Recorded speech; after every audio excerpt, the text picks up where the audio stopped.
Kuwait ആഭ്യന്തര മന്ത്രാലയത്തിന്റെ under secretary major general Abdul Wahab Ahmed Al Wahib field പരിശോധന നടത്തി. കാലാവസ്ഥാ വ്യതിയാനത്തിലുണ്ടായ തുടർച്ചയായ മഴയെ തുടർന്ന് റോഡ് ഗതാഗതത്തിനുണ്ടായ തടസ്സങ്ങൾ വിലയിരുത്തുന്നതിനും സുരക്ഷാ നടപടികൾ വേഗത്തിലാക്കുന്നതിനുമായിരുന്നു സന്ദർശനം. കുവൈറ്റ് സെൻട്രൽ കൺട്രോൾ റൂമിലേക്കുള്ള സന്ദർശനവും പര്യടനത്തിൽ ഉൾപ്പെട്ടിരുന്നു. അവിടെ ലഭിക്കുന്ന റിപ്പോർട്ടുകൾ കൈകാര്യം ചെയ്യുന്നതിനുള്ള നടപടിക്രമങ്ങളെക്കുറിച്ച് അദ്ദേഹം വിശദീകരിച്ചു.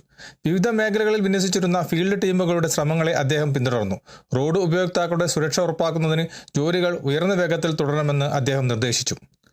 മഴവെള്ള സംഭരണം പരിഹരിക്കുന്നതിനും ബാധിച്ച റോഡുകൾ വീണ്ടും തുറക്കുന്നതിനുമുള്ള ഫീൽഡ് ശ്രമങ്ങളുടെ പുരോഗതി ആഭ്യന്തര മന്ത്രാലയ അണ്ടർ സെക്രട്ടറി അവലോകനം ചെയ്തു.